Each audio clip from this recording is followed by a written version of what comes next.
Tonight on JoyNews, tonight on PM Express, a conversation about what our slum communities especially are turning into, with gangs everywhere who foment trouble and cause mayhem with the least or no provocation. That's exactly what we have had to deal with in Nima, one of Ghana's oldest slums, after two gangs decided to exchange guns and fly machetes, leaving at least 3 people with gunshots and machete wounds.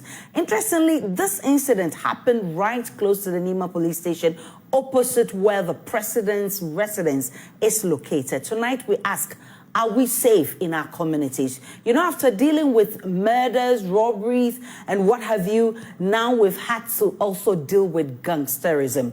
Just so you know what transpired, this is what happened. We've seen viral videos where you see youths approaching each other from opposing ends. Some wielded machetes and gunshots were fired. Now, we've just had updates this evening. The police says it has arrested 9 persons, 5 are in their custody, 2 hospitalized. Now, you can also see that they say they've retrieved many ammunitions from some Irish youth of Nima and Mamobi. It is the ammunitions for me. Why are, such people wielding very powerful ammunitions? Where do they even get them? That's the thrust of our conversation tonight. But a joint task force from the SWAT team and the counterterrorism unit of the Ghana Police Service have been deployed to maintain calm in that community. The immediate cause of the clash is not known.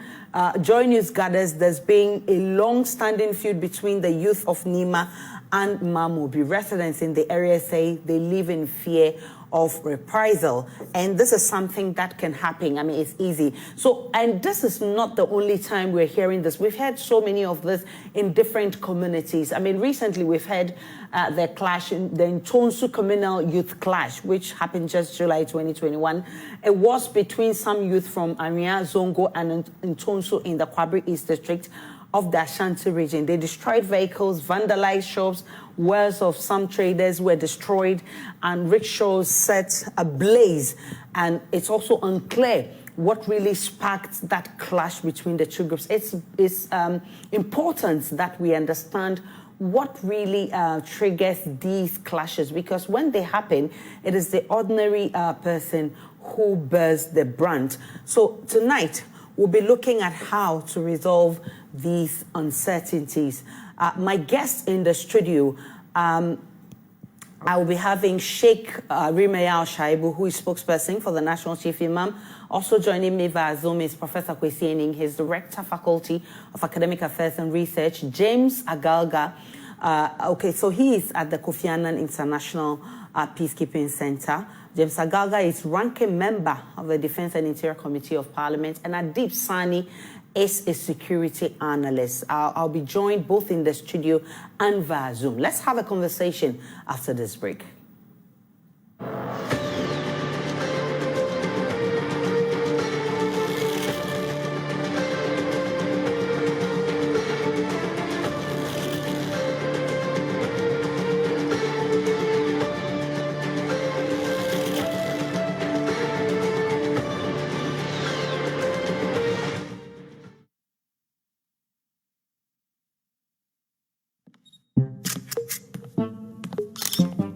The show was a jar or bar anyone concrete dim.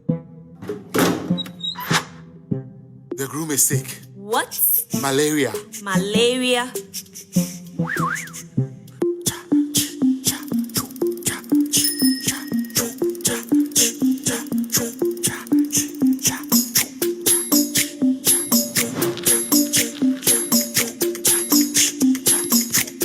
Lufat.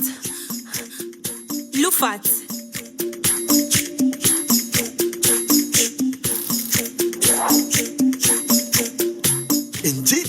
Woman malaria and want to them. Lufat, I am malaria drop a cup. And now you may kiss the bride.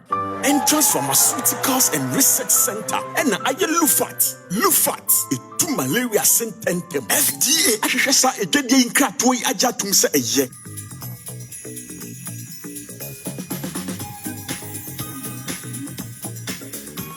This advert is FDA approved. Drink responsibly. Not for sale to persons under 18 years of age. Not recommended for pregnant women. Charlie, dreams come true. Just a while back, movement was not easy at all. But today, I did drive my own car. All thanks to the amazing EcoBank Auto Finance package. See, I heard the ad on the radio and did exactly as it said. I found one of EcoBank's car partners and spotted the sweet ride. When they discovered I was buying with EcoBank Auto Finance package, I automatically got an extra discount. Now, EcoBank offered me the coolest interest rates ever for my car. And that was it. Right now, I pay small and enjoying a happy life. So don't just dream about that car. Call toll-free 0800 003 225 or walk into any EcoBank branch and ask about the EcoBank Auto Finance package. EcoBank, the Pan-African Bank.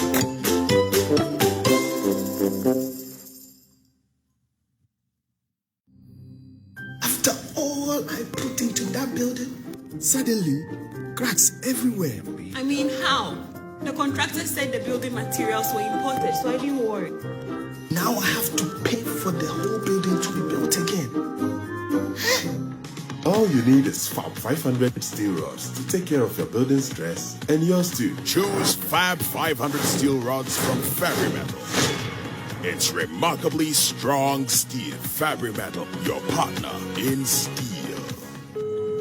Mommy, Mr. Robert, me have found my school, mommy. Na bede no mo hu se me na wo se me be fa afala. Oh, when you drew up, what do you bonidi? What would they never mouth? Hey, ye chichi nkwala nyina. School ni de omo nte. Wonu ane ba ni school ho no mo de. Omo was smart app a. Emma nkunu akwala bia ye be fa no. Hey, sir. Na de ni ka wo mu kra ne se. Se wudu ho a. Wuzi fo mo. Wutu kem. Na ye de wo ba abrel. Awofo no nya notification. Ewo bra ya be fa omo ma no. Empo sa wo be sebre. Any traffic de yenka. Na bibia wo betua be fa wo ba no ho school wo de. Utia fa app no. Catch us a smart app no. It me ma wo for woni won ho adaje no. Wo mo de won ho se won masuku mu. Baby a won wo bia. Se oba school any smart app a. Eti se wo wa akoko funu na woni silver. AKA Yam Sum Japan. We die. The friend me school wo se sia. Smart app. Ebema wa hotoso. Any does We will refund 100% money if you're not excited with SmartSapp. Call now.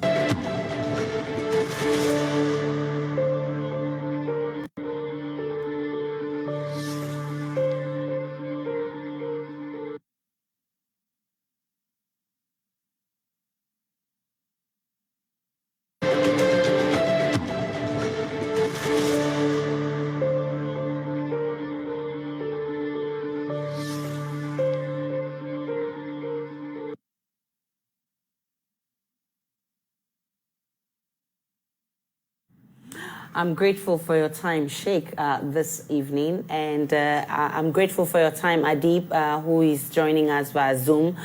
Would also be joined by Prof. Enin and James Agalga shortly. Let me start with you, Sheikh. You must be worried with what has happened today. I mean, definitely.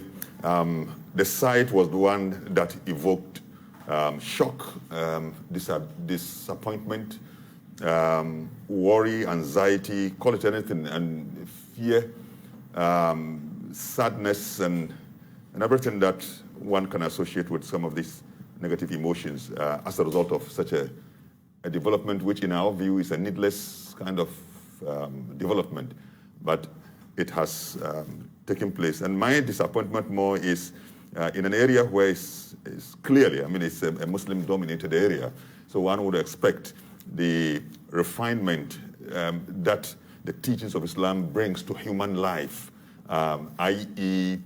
tolerance, non-violent predisposition, care for each other, respect for the sanctity of the human blood and the sacredness of life, and all those things are things that Islam upholds.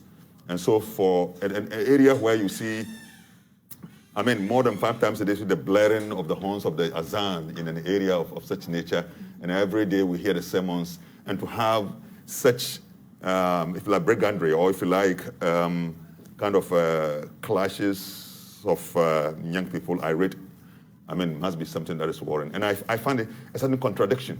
Yeah. It is indeed worrying. Adib, Saani, you are familiar with this community and you followed this incident since it happened. Was there any room for us to prevent this situation? Because these individuals, some of them are known by the police. And I listened to the news conference organized by the police this evening, and they pointed to the fact that Kumoji particularly and some other persons were brought before the police and they were given a bond. For the past 2 years, they have never engaged in any such act again until today. This issue also, based on my findings on the ground today, points to the fact that it's been simmering for some time now. There's been efforts to mend the ties between these two groups. Unfortunately, not much was done about it, and it kept simmering under the radar, and nobody was able to pay attention to it until it blew up in our face. So I think that if we had accorded the issue the seriousness it deserved, we would have perhaps enhanced intelligence on the ground, and that could have helped us prevent it in the first place. But that notwithstanding, in as much as it is a dastardly, despicable act, it also presents to us a unique opportunity to look into the issue of gangsterism within the Zongos. For years on end, they have existed, and just before we came on air, I personally took the trouble to gather some more information about who these gangs are and who are those behind it. And I have quite a number of names here. Kumoji group is very well known, and according to the police, it's led by one Ibrahim Hussein. Then we have the Bombo, which is also called the Bom Bom, led by one Ali Awudu. There are other groups, including Matata, Flashpoint areas. Then we have Downside. Then, interestingly, World Bank on Kanda Highway. Another group is called Abenasi. Another group is called Gata. Then we have the Momba, who are from Mamobi. And these groups have been in existence for some time now. And usually, when you study the pattern closely, you would realize that their services is sought after from outside of the Zongos, not inside. And they have four main things they do. One, they are a nurturing, so to speak. They are a nursery for political vigilantism. So when politicians need to go the Buga way, the most convenient place to go is the Zongos. And there are boys who are ready to die for 20 cities, okay?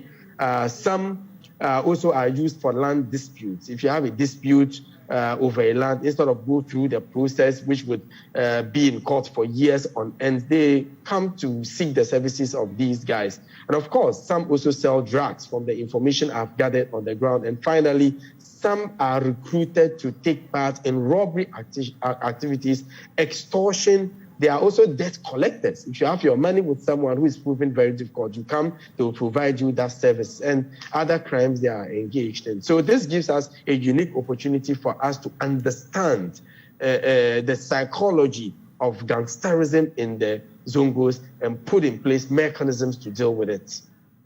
Thankfully, Mr. Galga, who is ranking member of the Defense and Interior Committee, has joined us. Mr. Galga, there's a bigger picture of nurturing such groups in our communities, especially the slum areas. Recently, we've even seen more of those, and all they do is foment trouble and more trouble. What could be accounting for this gangsterism?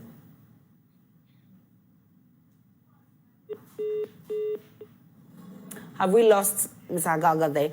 All right, so let me come back to Sheikh. Sheikh, you initially, you're not happy with what has happened, and especially you see some, especially when you see that that community is supposed to be one that brings unity, one that brings sacredness, and then you find people behaving this way. It's actually not a good spectacle. What could be accounting for this? Yeah, I mean, so many factors, some of which my very good young brother has listed. But in the first place, I think there is the prevalence of youth adventurism, which is part and parcel of youthful life. But adventurism, if it's well directed and guided, now it leads one into more productive, things that makes contribution to society. But when it is misused, and there are reasons. I mean, some of them is, idleness, lack of understanding of its Islamic teachings, incomplete, attempt to deal with the matters. Like as we listen, I mean, this is not a new phenomenon within the community.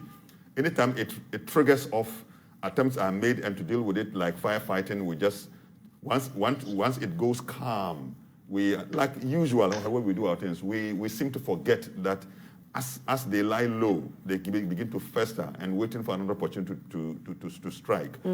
I also feel that probably those of us who are imams probably have not done our work effectively, because like I mentioned, I see a contradiction between Islamic virtues and the life of the people who are in the. So what could account for that? And that's why it must be also an embarrassment to Muslim leadership, where we have the chiefs, how far the chiefs are aware that these things are there, and we don't deal with it frontally.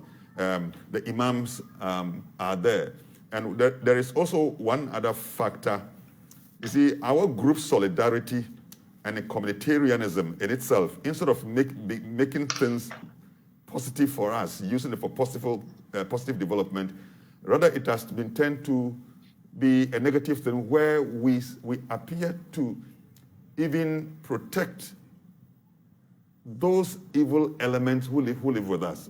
For example, we refuse to give out information, or for a chief in an area to know that, look, gradually a certain gangs are building up, and they have arms, they engage in certain activities, and everybody keeps silent about it until it is. So in my view, with all due respect to some of our leaders, I think there's an element of negligence also in the thing, in trying to say, look, this thing is a terrible threat to our society, to our survival. It creates fear and anxiety. It is being used to intimidate us, and so on. And because of that, none of us is safe. Yeah. None of us. To allow some sort of distance to develop, I am not safe. I am not safe. If I live within the family, I'm not safe. The imams and all the business people there, look at the stray bullets and getting into people's shops. Who is safe? No one is safe. Yeah. And yet no one has the commitment. Yeah. So I think we have failed in doing the right thing, especially in dealing with such a deep-seated problem. I mean, you don't deal with it in one term, but you draw a program of both short, medium, and long-term dealing with it. The long-term is to, on a very sustainable basis, you are dealing with it and monitoring the situation and getting people liberated from that kind of lifestyle and so on. And then you are using the immediate, attempt now to arrest the situation. That's where the security arrangements come in. So a number of factors have accounted for this. And when I saw the picture, I cringed. I was gripped by fear, apart from my own disappointment, because, look, in such a community, my expectation is that wherever Islam prevails, we must see refinement of life. Yeah. That crudeness of animal life in us. Islam is the teachings that guides us to be able to be liberated from that kind of life into a life of refinement, wherein there is so much respect for human life, the virtues of respect for life, the virtues of love, avoiding hate, but situation where we can look at each other. The picture we saw, for example, let me see two people wielding cutlass and one now cutting the other, and his legs now give way under him, and he falls down and is being dragged on the floor. Some stray bullets have, hit some people. All these are going to bring about cost to government, apart from the fear it creates. So I think this must give us an opportunity to sit down again and look at and review approaches that we want to I know the Chief Imam has made a commitment to the former IGP and the current ones that he is prepared to cooperate with them in any matter that has to do with the national security. I represent the Chief Imam on the National Security Dialogue, where we keep on talking about this, and I'm sure the Ministry of National Security, this is a national security matter. It is not a matter for Mamobi and Nima. If it triggers in other communities, just like they have guns in them hidden and no one is talking about it, it's going to trigger in other communities. So it must be viewed nationally. But because we are Muslims, we say we must target the Zongo communities where such tendencies are on the rise. And I want to see Islam bringing refined human beings, the beauty of religion and the virtueness that brings beauty to life and assures people of hope. I mean, those are the things that we want to see. I'm happy that you talk about religion and the fact that the religion is supposed to refine the people within it. And also, there's also the bit about Satan finding work for the idol. Have we also failed in our responsibility in actually empowering this youth economically so that they have something to lose if they create such environment? Have we failed the youth? Yeah, I think that one is a state matter. That's why all governments have ministries of youth and changing educational policies and so on and so forth. But what I suspect is that this thing did not begin today. And within the Zongo community, the Zongo community has been a disadvantaged community for a long time. And most of them had lost opportunity for education and so on and so forth. So these are the remnants of those who suffered those disadvantages. But it is not to justify what they do. Because even if you don't have the opportunity to go to higher education, you still have other means to be able to make a good life. For example, learning some vocation and other things are means by which, and if you go to Nima and Mobi, there are young people who have made it. Just recently I went into a shop somewhere, they call it Big Dreams, Big Dreams. These are young people. I just wanted something to do, and I was guided to go there. And I found what they are doing. It's a small shop, but they're doing so many things, teaching out driving school, selling electricity, gadgets. Gadgets. And doing so many things. You want a plumber, you go to them, they can provide you a plumber. You want an electrician, they can give. These are very young people. One-stop shop. One-stop shop. You go to everything you want. And I say, wow, this is creative. Yeah. So the fact that you didn't get a chance, to embark upon a higher education is not a reason why you should ruin yourselves. And also this thing that is also prevalent in our communities, drugs. Drugs. It's a terrible threat to us, and people engage in drug trafficking.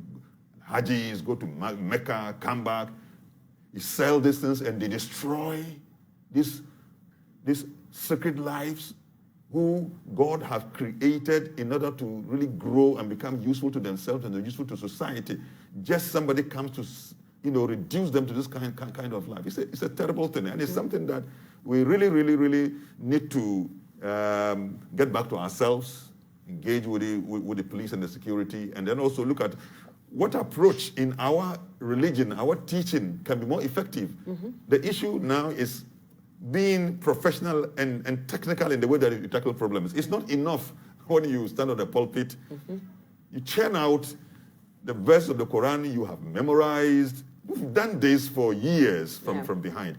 If it's not working, it means that we must really adopt a certain approach. That will mean that we are dealing with the issue frontally. We must understand human psychology, youth psychology. What are the challenges of our people? How do we now team up with the state and say that, look, we have noted that this is an issue for our community, and this is the way we want to tackle it. If we don't do it this way, we'll live with this danger, and the next time we are seeing a more terrible thing, and I think we should not wait for that. We shouldn't wait for that. Adib, it's the retrieval of ammunitions for me. Where on earth do these young ones get weapons of this nature? Well, on this note, I speak as an executive council member of the coalition of NGOs against proliferation of small arms and light weapons. We have been in touch with stakeholders to discuss, on several occasions, the issue of proliferation of small arms. Most of it is coming from the local gun manufacturers. And at a point, the Minister of Interior categorically stated that over 80% of arms retrieved at crime scenes are locally manufactured. But we seem to not be paying attention to this booming local gun manufacturing industry in the country, particularly within the Alavanyo, Konya area, Kumasi, Boku, and other parts of the country. Even though police has made efforts in getting these guys, arrested, like it happened about a month or two ago in Kumasi, I think there's still a lot more work to be done in that regard. As far back as 2014, there was a baseline survey by the Kofi Annan International Peacekeeping and Training Center that points to over 2 million illegal guns in the system. So you can imagine 8 years on how many we might have in the system, and that is worrying. And a lot of these weapons might also be registered. They might be licensed, but the licenses is usually not renewed. Like the Small Arms Commission indicated in late 2020 at an event somewhere in the Western region. They pointed that of the about 1.25 million illegal guns in the registered guns in the system, only 40,000 of them renewed their licenses. So a lot of them are still in the system without getting registered. So this emboldens these, guys, because they feel sometimes they have more firepower than even the police. And actually, it would interest you to know that the local gun manufacturers have gone beyond the manufacture of handguns, similar to Glock 6R, Beretta, etc. Now, they are into the manufacture of rifles similar to M16, AR-15, AK-47, and the rest. And that, I must say, is disturbing because information that we have picked from the streets points to the fact that they have it in excess to the extent that they are even able to export some of it. So that, I must say, is disturbing. But before we move on, let me also indicate that my organization, the Jetske Center for Human Security and Peace Building, is located in the heart of Zongo. And in the past, we have done some research into some of these issues and why the youth engage themselves in such activities. And one of it has to do a lot with the breakdown in the moral fiber of society. And Sheikh Aremeyaw couldn't have gotten it better. Believe it or not, you have a Malam who preaches in the mosque, yet his 15-year-old son, who just completed JHS, goes out and comes back home with a Mercedes-Benz C-Class. And the father doesn't ask where he got this, car from. So it is a major problem because people do things and get away with it. And it almost looks like once you are in Zongo, you are beyond reproach, and there's a culture of impunity. You can do anything and get away with it. Just imagine the number of young men on motorbikes without helmets. Imagine you are in a hurry for a meeting and they block a road because there's a wedding procession ongoing there. So we really need to also deal with the cycle of impunity. We need to break the chain of local legitimacy. Today, I attempted to speak with people. Believe it or not, Aisha, nobody was willing to speak with me. One even mentioned that Kumoji is a terrorist. That is the word they used for him. And that if you dare mention his name to the police that night, you would have to change your sleeping place. That's how dangerous this whole thing is. Now, the police has given us some assurances, renewed energy, and so they want us not to live in fear. But is that what the situation really is? Let's listen to the police speaking on this matter. Of you, what actually are the causative factors to that? Looking at the group, as we stated, the Kumoji group and that of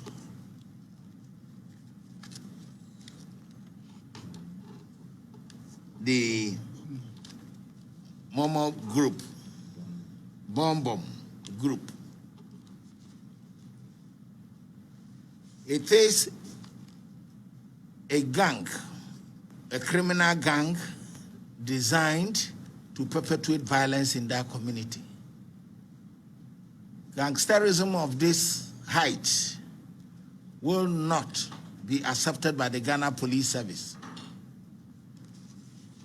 And We'll do whatever it takes to make sure that we nip them in the bud, dismantle their network and orchestrations to allow our capital city to be in peace.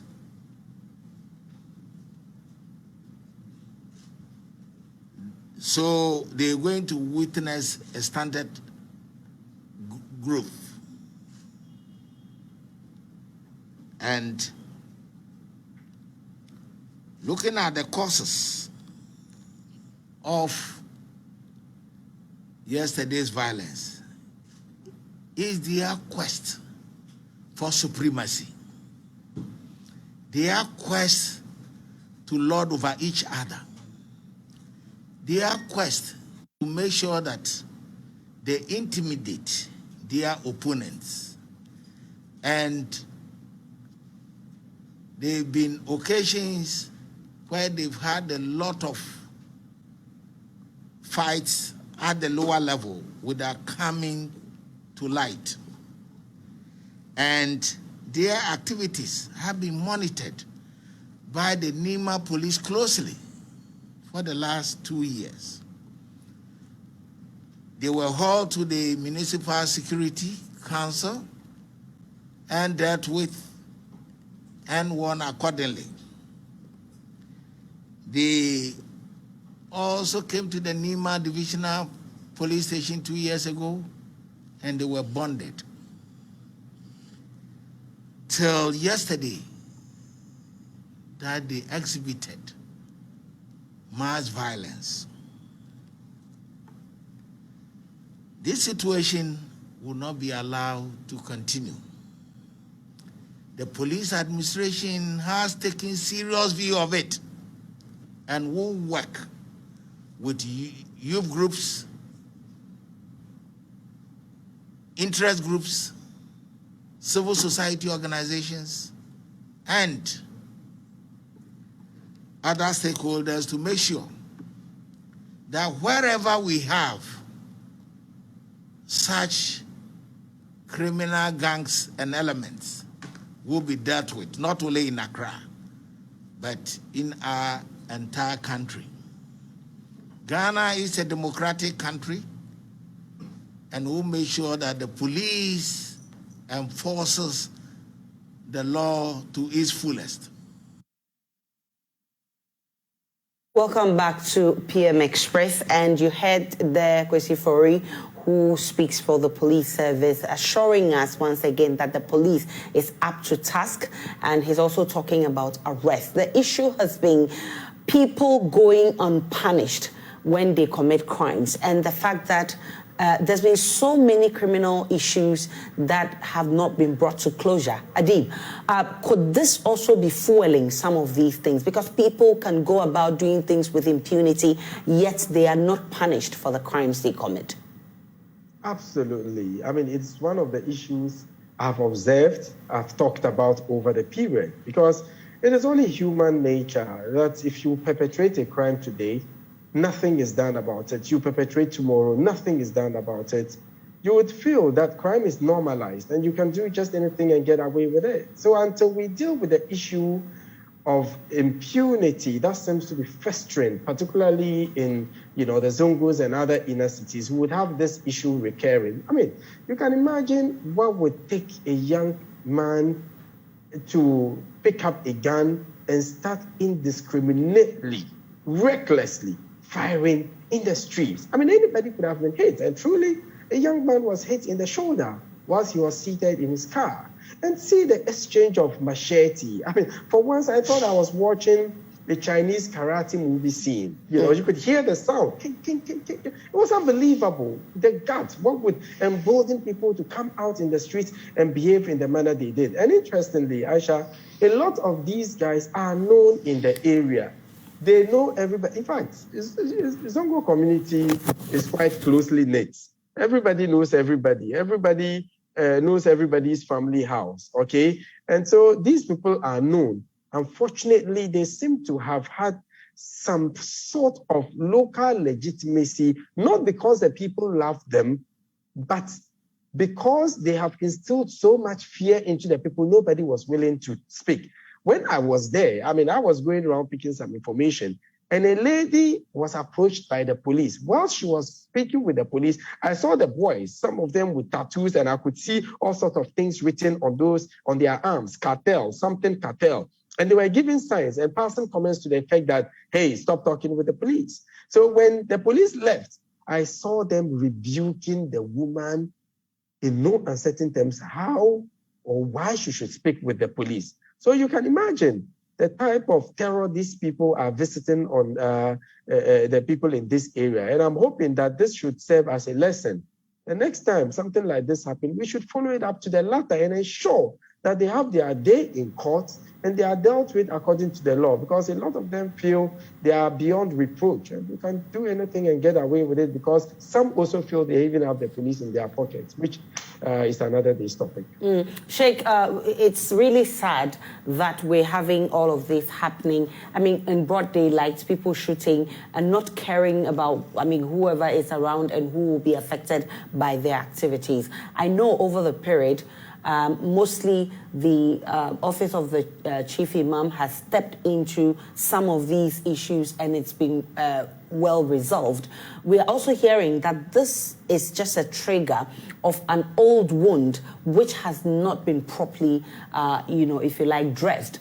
How do we approach this, or how does the office of the national chief imam intend to approach this particular issue and all others in our Zongo community so we can bring some sanity there? I think the problem of youth violence must be a matter of worry for us. We must also see from the angle of the fact that once it gets into a full-blown security threat, none of us is free. We need to really find solution, not a one-stop solution. Because, youth issues, misdemeanor and other things cannot be resolved in one sitting. And that's why I make a proposal of the short, medium, and long-term solution to this problem. Okay. Short, because we need to arrest the situation. Medium, because we want to really create a certain environment that will allow us to now finally with the issue. And this, we must draw a roadmap for this. And the final one has to do with the training of the mind and the spirit that will reject even just the mindset of violence. In other words, we want to build up a community of people whose mind reject violence for whatever reason. And there should be a better way. We also want to build a community of people who uphold the principles of order and discipline and decency in life. And this must be, whether old or young, we should be able to really do this. And this is when we can make a contribution to society. But once, knowing the human being the way he is, if we don't train and we don't guide the energies for really more purposeful use, then we will see this. So if you ask me, like this morning, the chief imam had the opportunity of meeting the 16 regional imams, for example, and give them the order, the instruction that they must make this in the subject of their sermons on this Friday. But it should not stop there. In fact, now it is even important to train the imams themselves in matters of counseling, so that the communities in which they live, they have periodic engagement with the youth. They should also be able to really gather intelligence in terms of some of these gangsterism and when they are building up, so that they can use their own leaders and get them to understand that these things are dangerous. Then our chiefs also, now we have our chiefs have what we call the National Council of Zongo Chiefs. What is their use? They are leaders. These youth belong to different tribes. And these tribes have got chiefs. Yeah. And that is exactly what should be their work. But there's a development which is, for me, is worrying. Gradually, we are seeing a development where even land guards are becoming Zongo chiefs. That's the truth. Interesting. Gradually, because they engage in this and they are able now to engage closely with the traditional authorities, and they are given land When they are given the land, when they sell it, they then become chiefs, and they are gradually being recruited and ushered into the dignified platform of chiefs in our communities. When your chiefs become land guards, what becomes of your community? When your chiefs become land guards, what becomes of your community? And that's for me a dangerous trend, because the chiefs are mentors. They are reciprocatories of our traditional wisdom and our cultural virtues that are used to build and unite society together. In our traditional culture, that's why we say, I am because we are, and we are because I am. That is our tradition that holds us together. And religion now comes to cement it and make it even more refined. So I think that we should not do the firefighting approach where this thing has happened and we are talking. It must give us an opportunity to sit down with the security experts and really draw a long-term program where from time to time it includes education, it includes the use of law, educating people on the issue of human rights, and so on and so forth. We have to do all the, I will add even in our Makaranta system.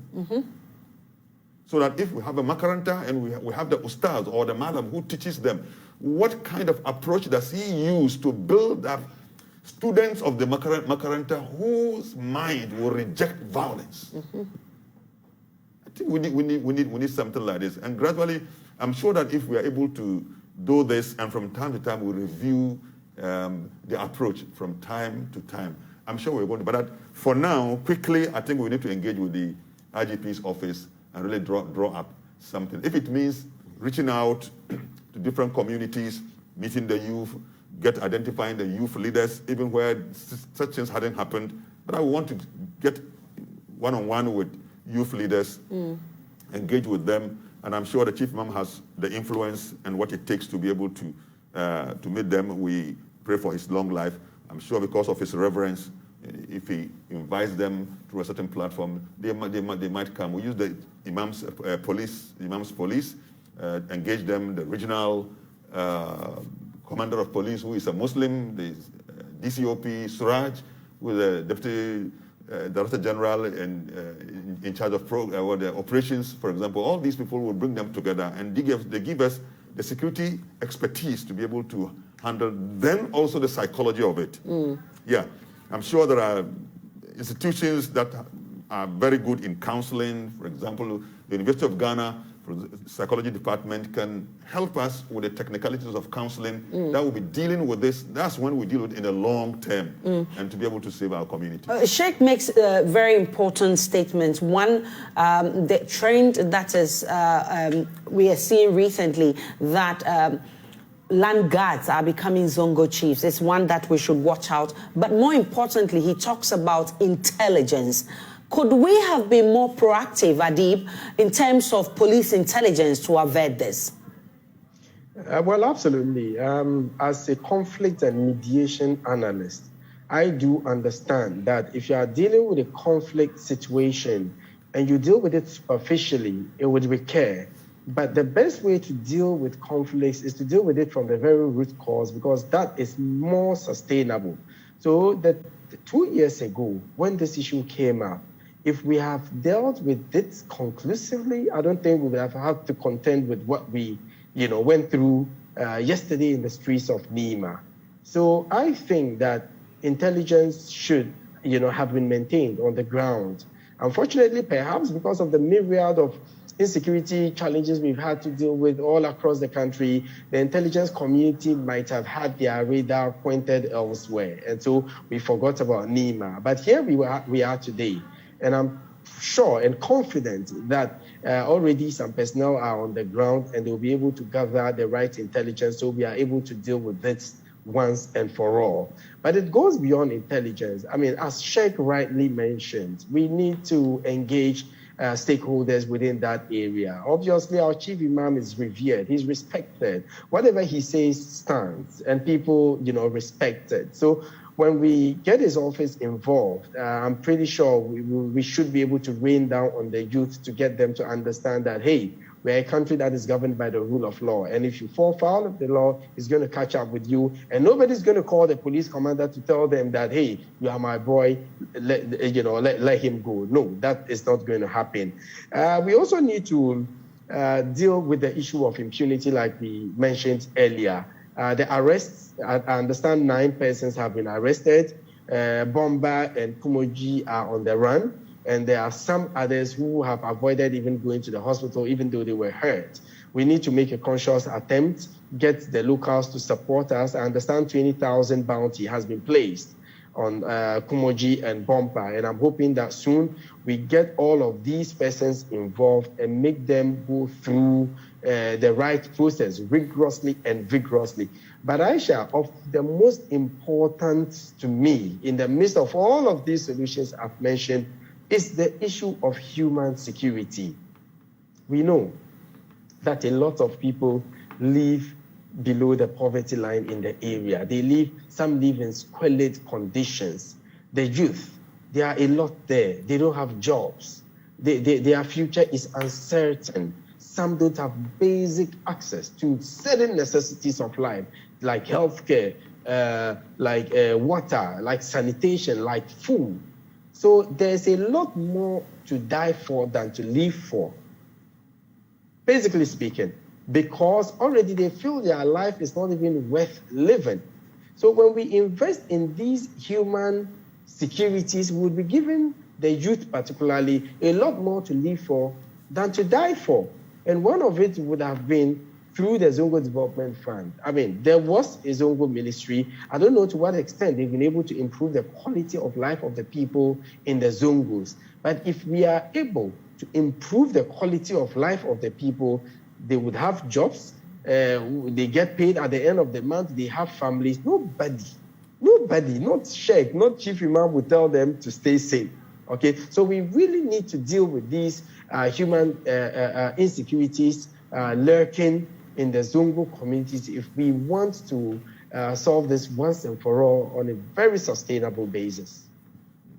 Definitely. We've spoken about unresolved criminal cases. We've spoken about proliferation of arms. We've spoken about the police approach to issues. When I return from this break, we'll be looking at how we can resolve this issue. Which different approach should we adopt in addressing this issue? Stay with me. I'm coming right back.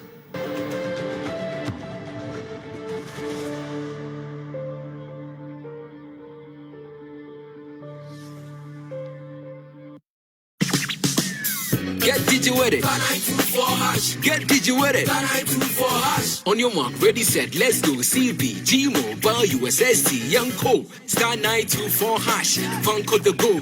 Smartphone no, young phone no. Ever fire body transfer. For 3 hour water bill. For 3 hour light bill. Factor credit. Star 924 hash. You deserve it. Let's go. Get digi with it. Star 924 hash. Get digi with it. Star 924 hash. CBG is empowering you to get digi with CBG Mobile. Simply dial star 924 hash and get digi with it. CBG, we stand with you. Alexa, open Multimedia Ghana and play Joy FM. Super Hits Radio, Joy 99.7. Listen to Joy FM, Hits FM, Love FM, live on your Amazon Echo.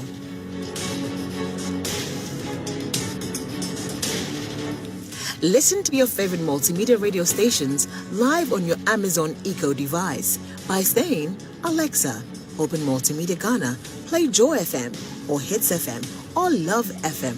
Or catch up on your favorite podcast by saying, Alexa, play, and then the name of your favorite podcast from Multimedia Ghana. For a list of all podcasts available, say Alexa. Ask Multimedia Ghana to browse programs.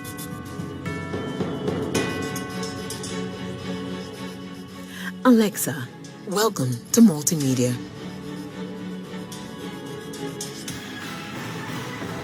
Yamwa baba kase boiso. Efra me vim lady, efia pokuya.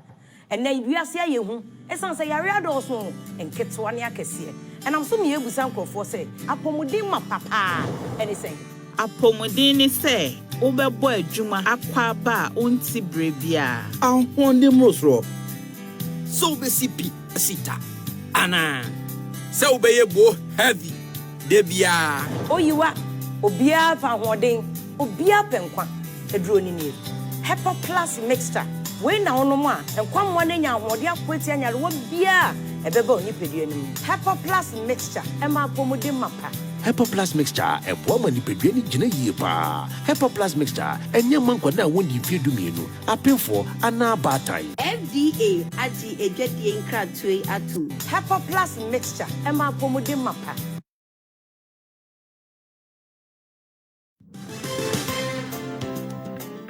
Primetime TV is about to get better with kids say the darndest things.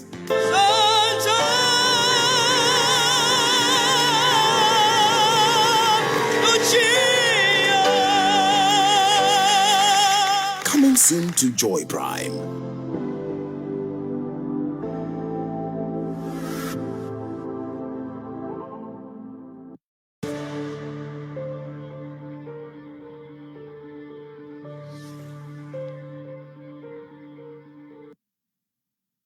Welcome back to PM Express. We are looking at what really happened in Nima.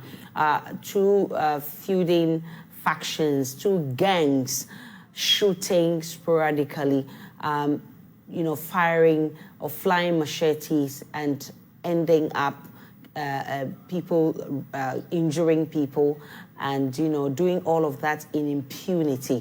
We want to look at how to end such impunity in our community. Some time ago, Sheikh, there was this concept of community policing. And for me, it did really help in, addressing some of these issues. Did it help? Yeah, I think for me, it was one of the beautiful strategies that the Ghana police adopted, and I thought it was useful because it was bringing the police close and closer to the community. It was a more integrated approach to doing the policing where community was brought in. The engagement with the police was so close. In other words, the people in the community were made to understand the need for their own security. And they saw the police now more as friends and as collaborators. And I think people in the community themselves were also part of the watchdogs. The watchdogs. So it became more friendly. Yeah. Like in Nima, for example, I know they used to have this Nima watchdog. Unfortunately, that effort was undermined by the same community itself, and so they went into roll-ups. But it appears to me the community policing approach is no more in operation. That's because I no more see them.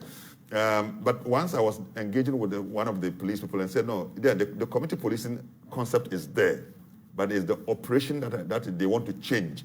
So they don't want to see community policing in terms of building a structure somewhere, but that they want a situation where the police are made to integrate in society.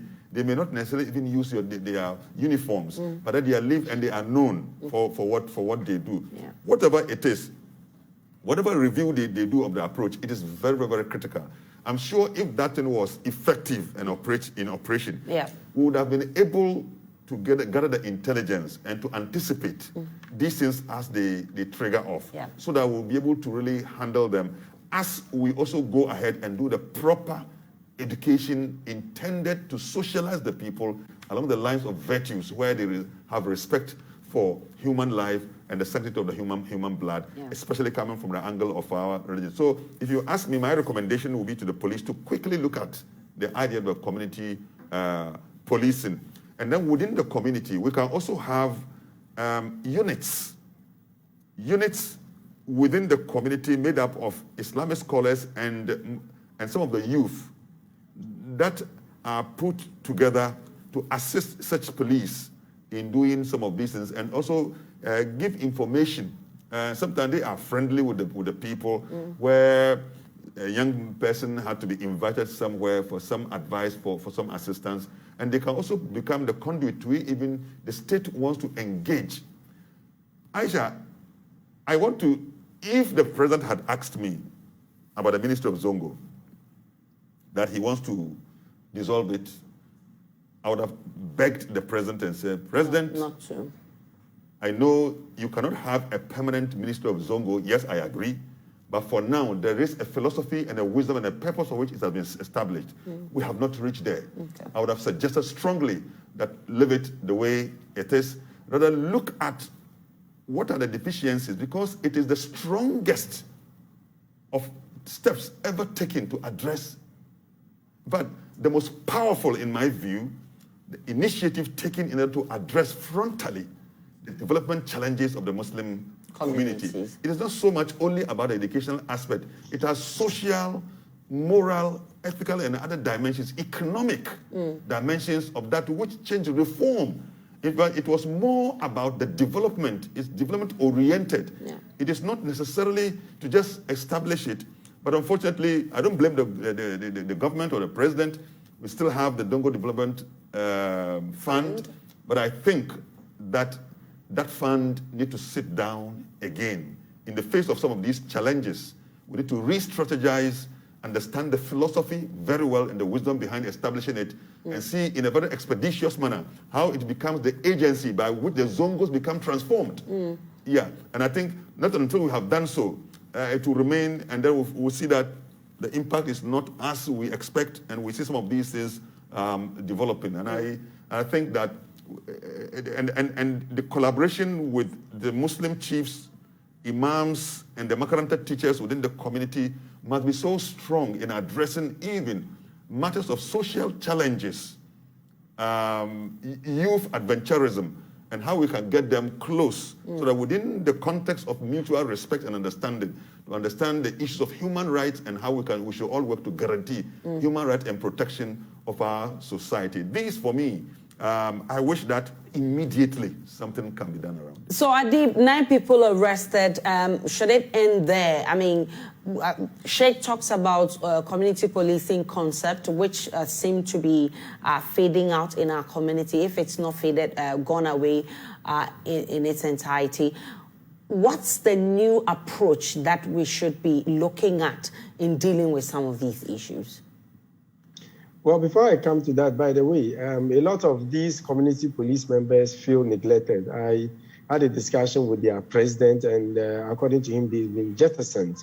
Even though some new police have been recruited, a lot of their colleagues were not, and they feel very disappointed. That's by the way, though. I think we need to look at the issue of strengthening family values, and I think religion can play a role in that regard. I mean, sometimes when you want to do something bad, you think about hell, and it stops you from doing that. So we cannot negate the very importance of religion. Even though there's been some few social dynamics in our Zongo, still it remains conservative, and people adhere to particularly Islam. And when we get the religious bodies, particularly the Malams involved, it can help in that regard. We also need to improve the living conditions. I mean, it's so squalid, and I think by investing in the human beings, that would also, on a sustainable basis, bring peace to the area. Employment opportunity, Aisha, very, very, very important. I know government cannot absorb everybody, okay, but the educational system has to be defined in such a manner that when you come out of school, you don't have to put on your tie with papers and be roaming all over the place looking for a job. You should be able to employ yourself. By so doing, I'm hopeful that things will change. I'm grateful for your time. Adib Saani is a security analyst, and I'm extremely grateful Sheikh Aremeyaw Shaibu, who is spokesperson for the National Chief Imam. I'm grateful that you made it. My name is Aisha Ibrahim. Enjoy the rest of our programs.